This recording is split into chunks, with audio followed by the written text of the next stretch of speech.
Hey, everybody. It is Wednesday, July 17th, National Hot Dog Day. Jill, you're listening to the Mo.news podcast. I'm mo.news. And I'm Jill Wagner. This is the place where we bring you just the facts. And we read all the news and read between the lines so you don't have to. Jill, I haven't had a hot dog yet this summer.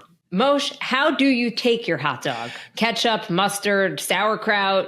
Walk me through it. I'm glad you asked, Jill, because I come from the Chicago area, and a big thing Chicagoans know is no ketchup on their hot dog. In fact, it's an insult to Chicagoans when you're like, what? You put ketchup on your hot dog? What are you, from Minnesota? This is literally a thing that happens in the Midwest. Now, I will say that myself, I like ketchup and mustard on my hot dog. I also will take pickles. I'm not a big sauerkraut guy, though. Jill, over to you. Mustard all the way, Moshe. But I've only recently partaken in mini hot dogs. I haven't had a full hot dog myself this summer either. All right. Jill, looking historically here, hot dogs have been here in the U.S. for about 150 years. We have German immigrants to thank for them, including one Charles Feltman, who apparently began selling hot dogs out of a stand in Coney Island, New York. And that's sort of where it took off from across the country. All right. Thank you, Charles. We appreciate it. Chuck. I'm going to call him Chuck Feltman. I don't know if he went by Chuck, though. Moshe, in the voice of Chandler Bing, could there be any more news? We talked about how it was already felt busy for a Monday. Jill, we have a lot to get to in this pod. Podcast was basically written and done. And then, Moshe, I get a text from you and you're like, we've got a new lead. We've got a new lead in the speed read. We've got a new lead at the top. But such is the current news cycle. It's coming fast and furious, folks. We'll try to get through it all today. Okay, here are the headlines. Some new details on an apparent separate assassination plot on former President Trump. This one is from Iran. There is no known link to the weekend attempt on his life, but it does raise a number of new questions. Also, some information on how the attempted assassin from this past weekend got the weapon from his father on Saturday. The first U.S. senator in American history found guilty of acting as a foreign agent. We are talking about Senator Bob Menendez. He was found guilty in a federal corruption trial. What happens next? To the culture wars, California is banning schools from telling parents about their children's gender change. President Biden preparing to announce a major proposal to reform the Supreme Court, including term limits for justices. Including a fun fact for you, how many countries in the world don't have term limits for their judges, like here in the U.S.? Moshe, you have piqued my curiosity. Jill, it's less countries. Jill, it's fewer countries than use Fahrenheit. That's your clue. Meanwhile, a leaked phone call between RFK Jr. and Donald Trump talking vaccines leads to an apology from the Kennedy campaign. The latest on the heat wave here in the United States, especially for everyone living in cities. And have you heard the national anthem at the Home Run Derby from Ingrid Andress? Well, she's apologizing. She says she was drunk and is checking herself into rehab. But in case you haven't heard it, we'll play it here. Only a little bit, though. It's pretty painful. And Moshe is on this day in history. Don't stop believing, Jill. That's your clue. I think that's not the clue. I that's think not that's really a just clue. What it is. just what's in and on this day in history. Okay, let's start with what we are learning about the assassination attempt of Donald Trump over the weekend. Before we get to what we know or don't know about the shooter's motives and the investigation into what went wrong in terms of security, a new development breaking on Tuesday. U.S. intelligence agencies have been apparently tracking what they considered a potential Iranian assassination plot against former President Trump over the last few weeks. However, want to be very clear, they do not believe that the threat was related at all to the actual shooting on Saturday. The Trump campaign had been told about the Iran threat not long before Saturday's event. U.S. intelligence officials believe Iran is looking to retaliate for the strike that was ordered by then President Trump in 2020, which killed Major General Qasem Soleimani, who was a top Iranian military leader. Notably, the Iran threat had prompted the Secret Service to increase its security around Trump in recent weeks, including prior to his rally on Saturday. So, Moshe, that is a stunning admission, given the massive security lapse surrounding the event. which we'll get back to a bit later in the podcast. Yeah, there's a lot to unpack here. Just to take people back, if you remember back in 2020, early January 2020, Trump ordered that strike to kill Soleimani. He was the head of Iran's Revolutionary Guard Corps, what's called the IRGC, considered a terror group. They're responsible for the deaths of hundreds of American troops over the years. And the Iranians vowed revenge for that. A spokesperson for the National Security Council, the current National Security Council over at the White House, says, as we've said many times, we've been tracking Iranian threats against former Trump administration officials for years, dating back to the last administration. These threats arise from Iran's desire to seek revenge. We consider this a national and homeland security matter of the highest priority. We've told you about this on the pod before. There were other Trump officials on Iran's target list. Mike Pompeo, the former Secretary of State, former CIA director, John Bolton, the former National Security Advisor. Both have been facing Iran assassination plots in recent years, have had to get upgraded security. Back in 2022, the U.S. said Iran had plans to kill John Bolton. And it appears Trump was on their list as well. And in fact, the security issues got escalated to the point where earlier this summer, Trump got a larger Secret Service team around him. At one point, the threat was significant enough where they canceled impromptu campaign appearances, what's called off the records, where a candidate will stop in a restaurant or a shop to greet people. They canceled those because of the threat. Now, again, really important to emphasize here, the Iranian threat does not appear to be related to the 20-year-old who took aim at Trump over the weekend. This is a separate threat. We should note, by the way, the Iranians were asked about this, and they said, no, we have no plot against Donald Trump. We want to deal with him legally. That's at least what the Iranian mission at the UN had to say when asked about this. Then again, U.S. national security officials say they've been trying to kill several Trump officials, including Donald Trump, for a couple of years now. Okay, now back to what went wrong on Saturday. We are learning more about the security lapses that allowed for that assassination attempt. And Moshe, more questions than answers right now. The head of the Secret Service, Kimberly Cheadle, sat down for her first interview with ABC News. As the head of the agency, Cheadle said it is her responsibility to investigate what went wrong and make sure that nothing like this happens again. Here is a bit of her conversation with ABC's Chief Justice correspondent, Pierre Thomas. This is an event that should have never happened. Who is most responsible for this happening? What I would say is that the Secret Service is responsible for the protection of the former president. So the buck stops with you? The buck stops with me. I am the director of the Secret Service. It was unacceptable, and it's something that shouldn't happen again. But Moshe, there is some finger pointing happening right now between the Secret Service and local law enforcement. Local law enforcement would be the police department in Butler, Pennsylvania, where the rally was being held. Cheadle said the Secret Service was in charge of securing the inner perimeter of the event, and that local police were assigned to safeguard the outer perimeter, which included the building where the shooter had set up on the roof, armed with a semi-automatic AR-15 rifle, and then opened fire at the former president while he was addressing the crowd. She even said that there were local police officers in that building, and Thomas asked her why there wasn't an officer stationed on the roof of the building, and she said it was a safety issue for the officers. Take a listen. Should that roof have been secure, period? That building in particular has a sloped roof at its highest point. And so, there's a safety factor that would be considered there, that we wouldn't want to put somebody up on a sloped roof.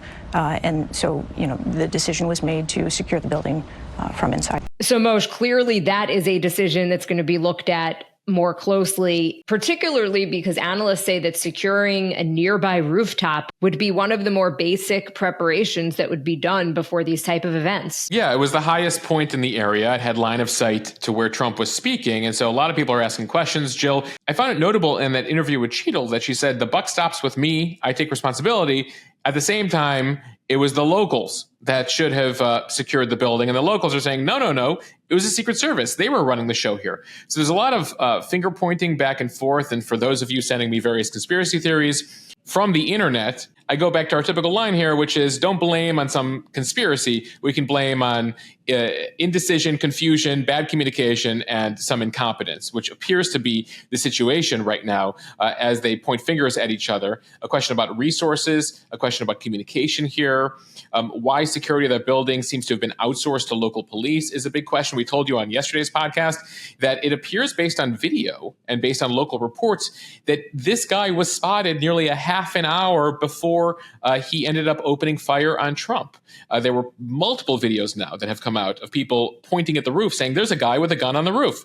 Some from 2 minutes before, some from further back. The police, one police officer was boosted onto the roof. And we've told you that allegedly the shooter, and we've told you that allegedly the gunman turned his gun on that police officer who then jumped off the roof to reset himself. So where was the communication? Where was the communication to the Secret Service to say, get Trump off the stage? There's a guy with a gun up there, is going to be one of the many questions that's being asked here about what took place.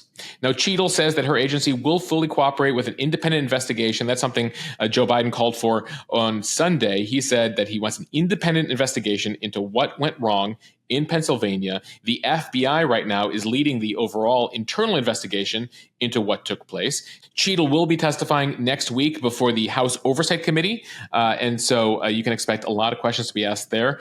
They want that to be done in public, on camera, so U.S. citizens can see what took place.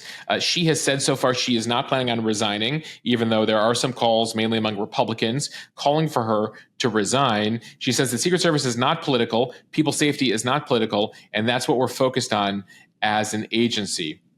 She also reiterated, as has circulated online, that there was no truth to the rumors that the former president, that Trump, had asked for more resources and that had been rejected. In fact, it was the reverse. He had been given extra resources in recent weeks, and now we know why, the aforementioned Iranian assassination plot. And Moshe, now to the investigation into the shooter himself and a possible motive.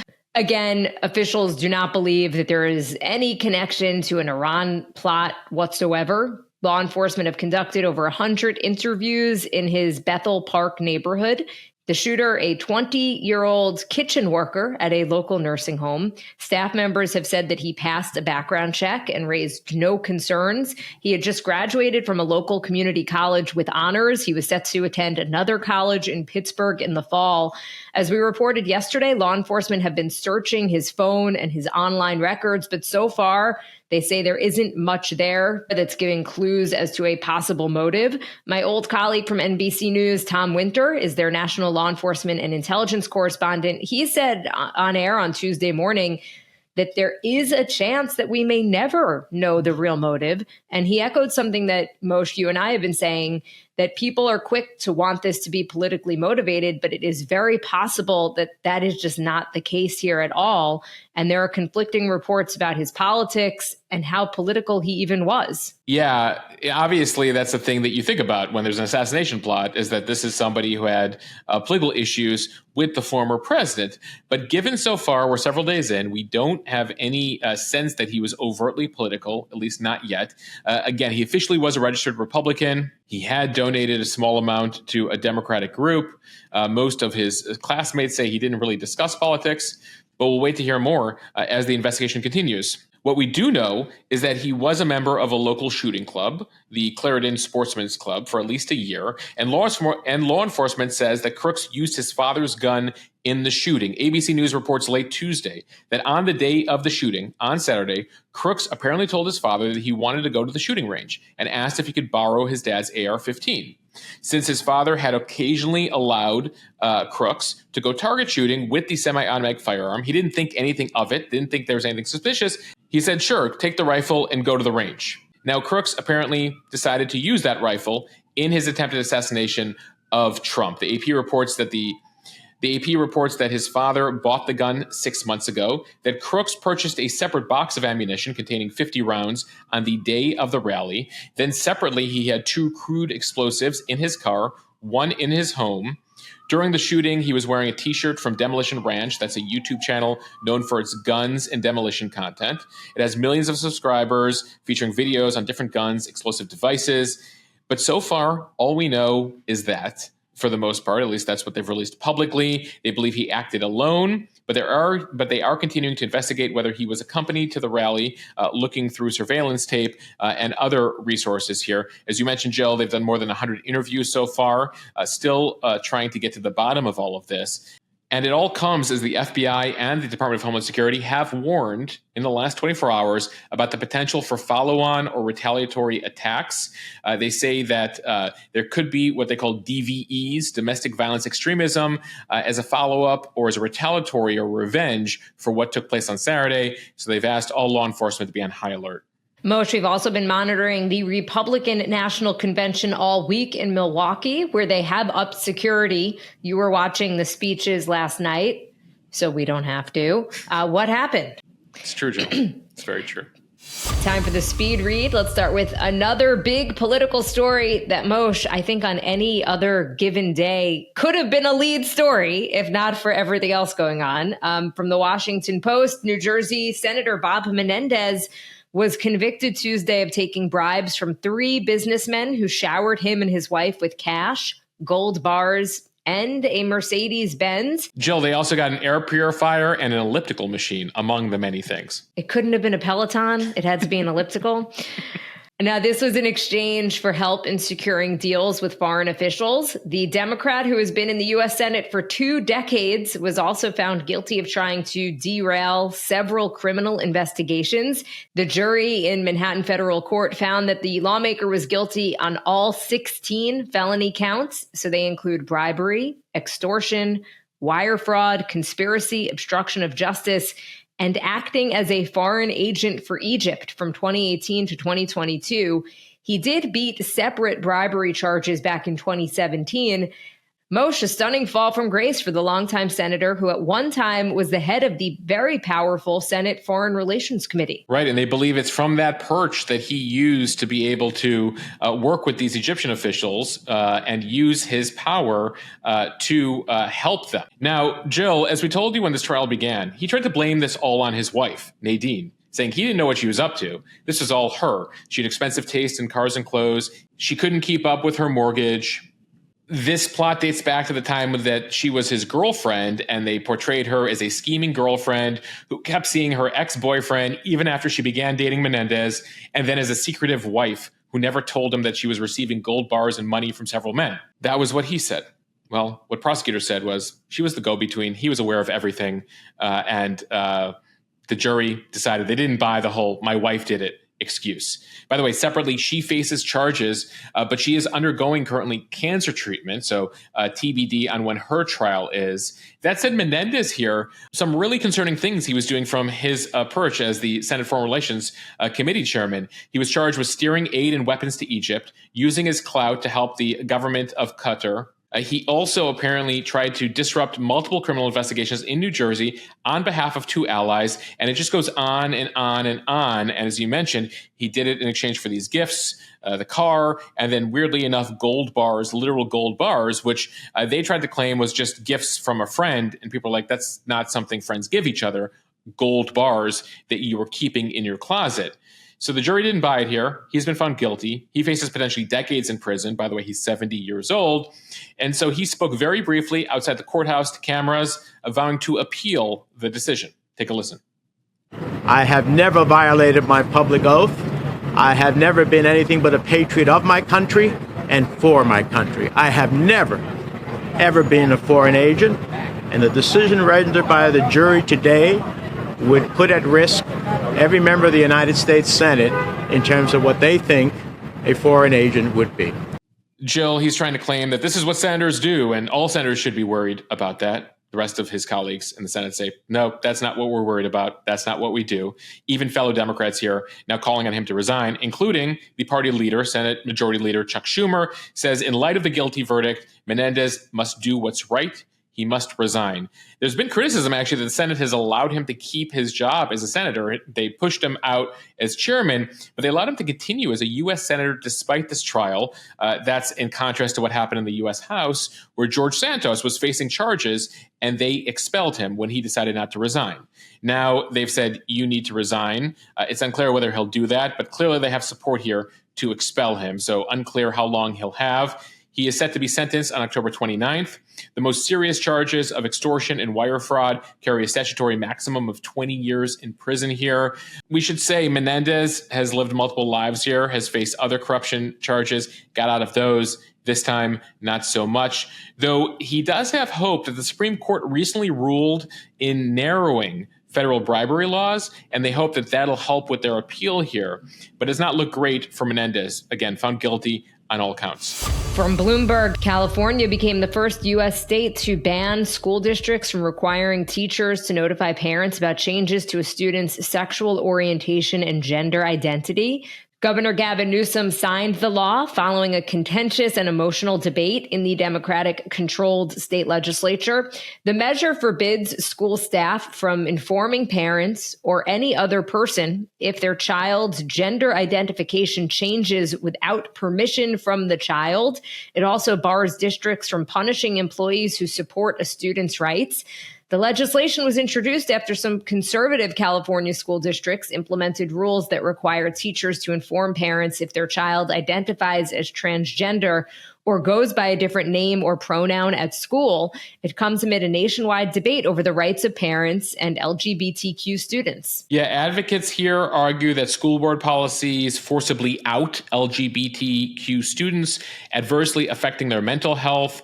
They claim, the caucus here, the LGBTQ caucus in the state legislature, claims that this is life-saving legislation, especially since fewer than half of transgender and non-binary students find their homes affirming, and that's according to an advocacy group around that cause that is focused on suicide prevention and mental health. At the same time, opponents here say the law is a secrecy policy that infringes on a parent's relationship with their child, promotes what they call radical gender ideology. Newsom, a Democrat, we should note, is considered a future presidential candidate. In fact, his name has been tossed around as a replacement for Biden. Again, that's unlikely. That said, this is certainly something that would come up in a future campaign. And it comes as you're seeing this split between blue states and red states. Since 2020, at least 8 states, including Idaho, Tennessee, North Carolina, have passed laws mandating that school staff inform parents about transgender students. 5 states, including Florida, Arizona, Montana, encourage it but don't require it.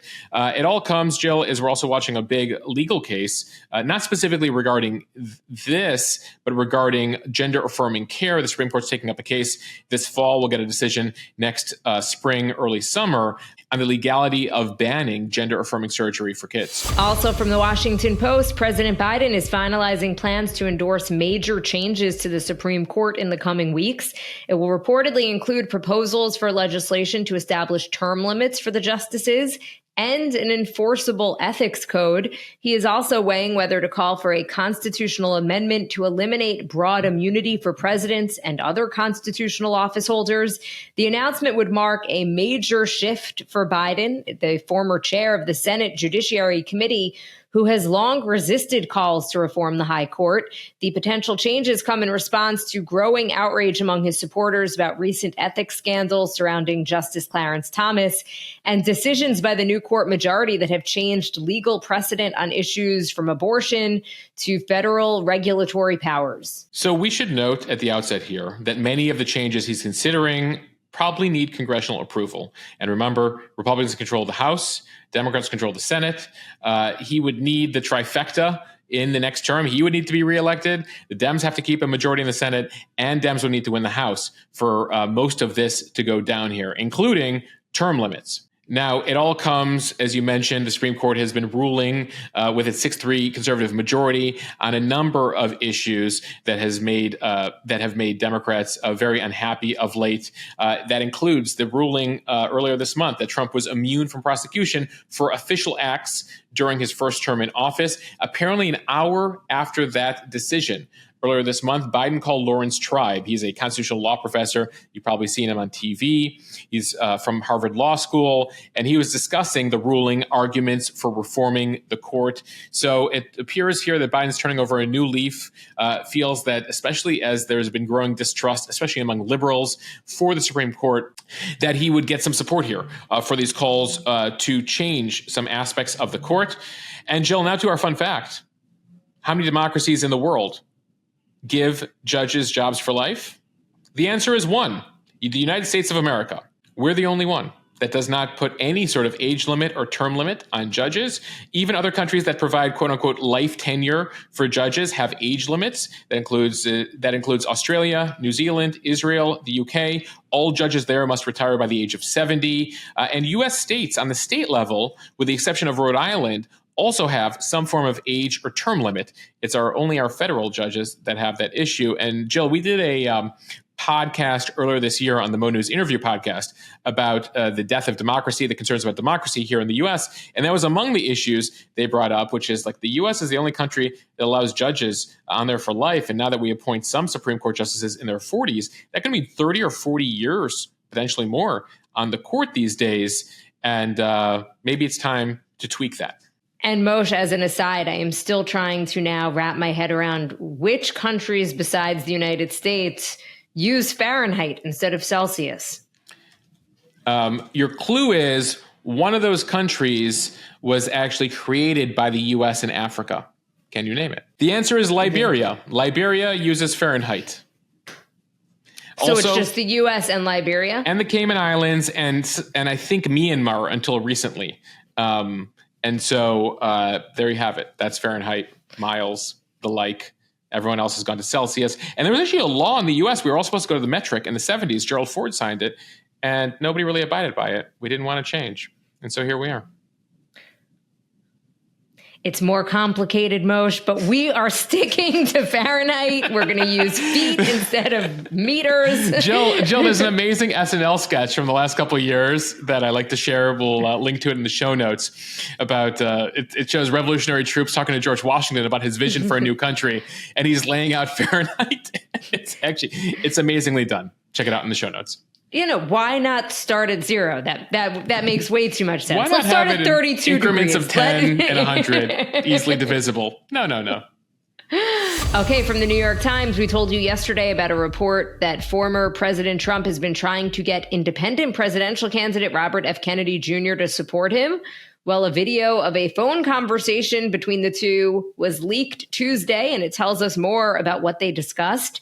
The video was first posted early on Tuesday morning by Kennedy's oldest son, Bobby Kennedy III, and it was then swiftly deleted, but not before it went viral. The younger Kennedy, again, RFK III, said that he wanted to expose Trump's real opinion on vaccinations.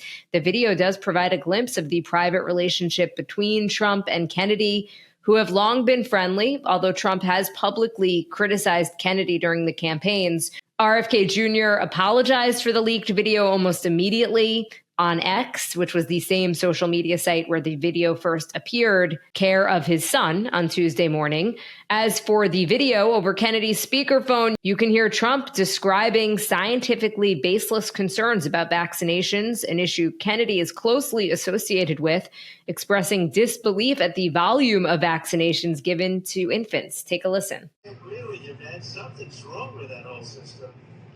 Yeah. And it's the doctors you find. Remember I said I want to do small doses. Small doses.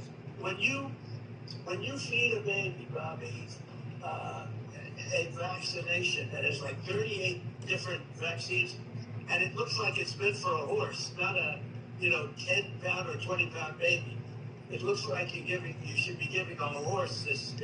And do you ever see the size of it? Right? It's this massive. And then you see the baby all of a sudden starting to change radically. I've seen it too many times. And then you hear that it doesn't have an impact, right? But you and I talked about that a long time ago. And anyway, I would love you to do so. And I think it'll be so good for you and so big for you. And we're going to win. We're going to win. We're way ahead of the guy. So you hear him there talk about vaccines and then get into the election. We told you yesterday, that it was part of the conversation where Trump has been trying to get RFK Jr. to drop out and endorse him. RFK Jr. refuses to do so. The vaccine conversation is interesting, especially since Kennedy and his organization that he co-founded, Children's Health Defense, have for years promoted a variety of claims about health risks of childhood vaccines that have repeatedly been debunked and refuted by a variety of studies. You heard Trump say there, then you see the baby all of a sudden starting to change radically. I've seen it too many times. You and I talked about that a long time ago. It's notable because Trump has tried to play it both ways. Remember, he was a huge advocate for the COVID vaccine. In fact, he wanted to call the COVID vaccine the Trump vaccine because he was so proud of it. Operation Warp Speed, getting that vaccine done, only to then quickly realize that his base, his main party base among Republicans mainly, had become extremely skeptical, not only of the COVID vaccine, but of other vaccines. So you're hearing much less about that. In fact, you hear zero from him on the campaign stump these days, talking about his accomplishment with Operation Warp Speed. So it was an interesting little glimpse into their relationship, Trump's beliefs there. Trump and Kennedy met in person in Milwaukee earlier this week as well. That stirred rumors that Kennedy was dropping out. Again, despite Trump saying, hey, listen, I'm going to beat this guy Biden big. You should come over to our team. Kennedy right now is still pursuing his run. He has between 8 and 12% of the vote in a variety of states, though he's only on the ballot in a handful of states right now. He's fighting right now legal, logistical, and cost issues to try to get on the ballot in all 50 states. Now to the heat. From Axios, heat waves meet heat islands as dangerously high temperatures hit much of the country this summer. A new analysis finds that urban heat islands significantly exacerbate extreme weather. A stifling, widespread heat wave is bringing some of the hottest and most perilous temperatures of the summer to more than 40% of the U.S. population this week. Urban heat islands, as they're called, UHIs, are boosting temperatures within 65 major U.S. cities. That's according to a recent Climate Central analysis. Nearly 34 million people live in environments where UHIs could raise temperatures by at least 8 degrees Fahrenheit. Heat islands are urban hotspots with higher temperatures compared to the surrounding areas, and they are created when roads, buildings, parking lots, etc., trap heat. Often such neighborhoods, which tend to be poorer, lack trees and plants that would otherwise help cool the area. Or you just live in suburbia, the cement, the asphalt. Jill, a notable thing, darker colors trap heat, lighter colors reflect heat. That's why you see a lot of white-topped buildings in hotter environments in the Mediterranean and other places.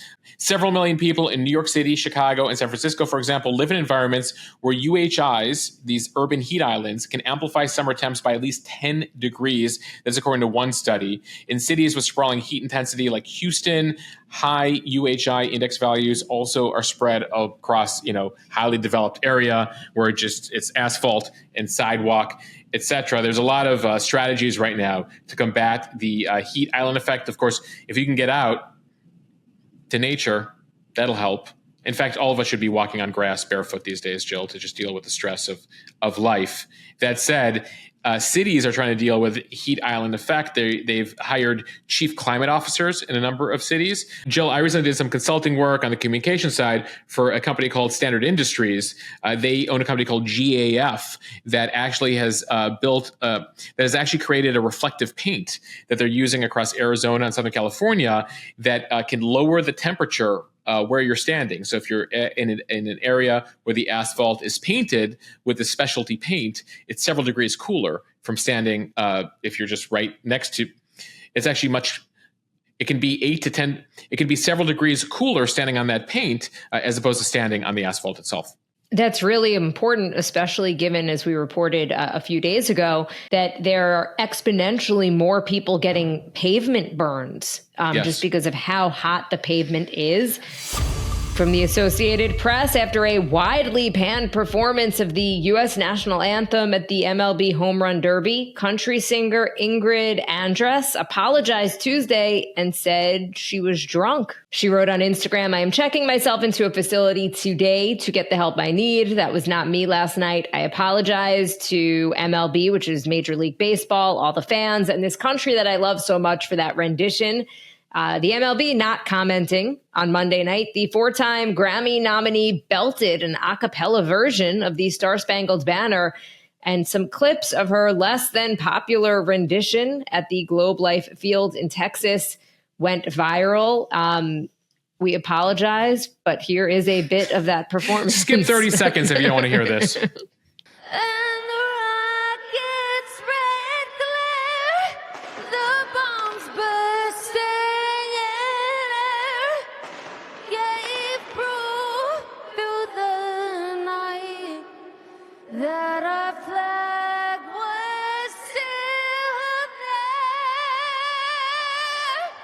Yeah, let's hope that Andress, who's 32, gets the help that she needs. She began her career as a Nashville songwriter. She then signed a deal with Warner Music, Atlantic Records for her own music, releasing a couple albums. This isn't the first time a performance of National Anthem has been panned.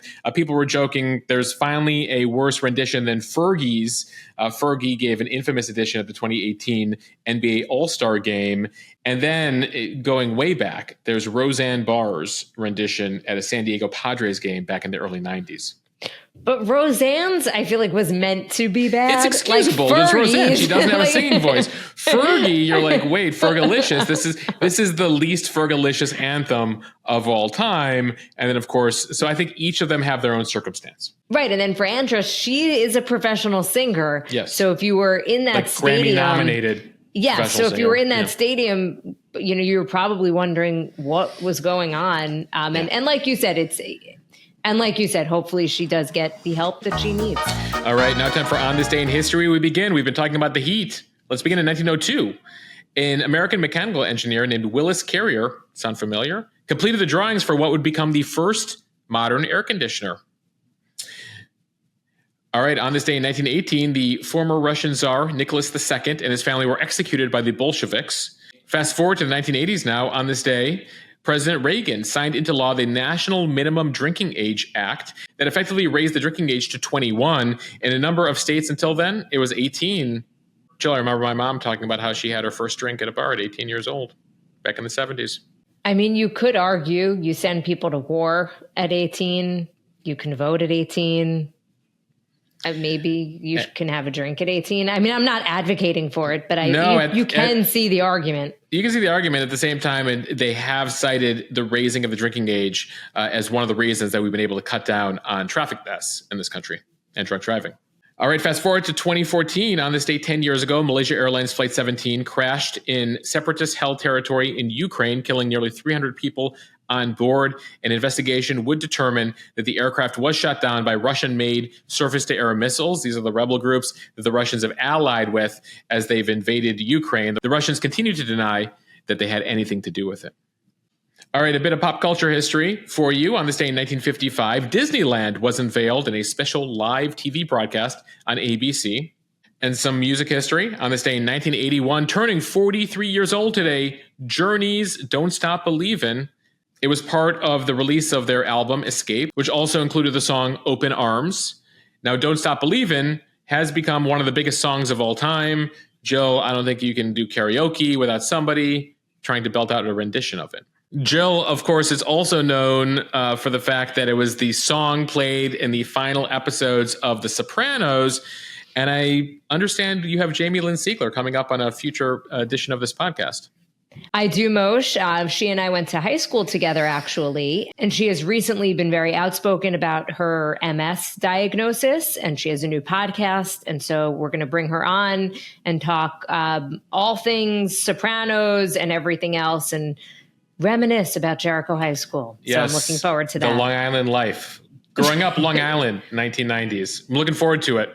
All right, that is a wrap for this podcast. Wait, Jill, I got one more. On this day in 1995, turning 29 years old today, I only want to be with you. Care of Hootie. How could I miss a 90s hit song? Jill, you right skipped over alley. it. You went straight to say goodbye. You want to end this podcast. It's okay. I'll let you end it now. Okay. Thank you, guys. Appreciate everyone for listening to the Mo News podcast. If you like what you hear, share this with your friends. It will help us grow. Follow us and subscribe so you don't miss an episode, and review us in the App Store. The reviews make a difference. Appreciate it. We also have a new conversation over on the Mo News interview podcast today. Check it out. It is with Mickey Bergman.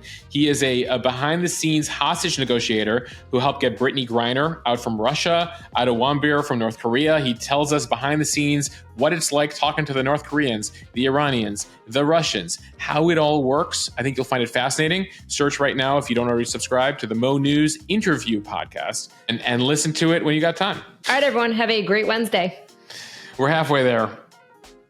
Oh.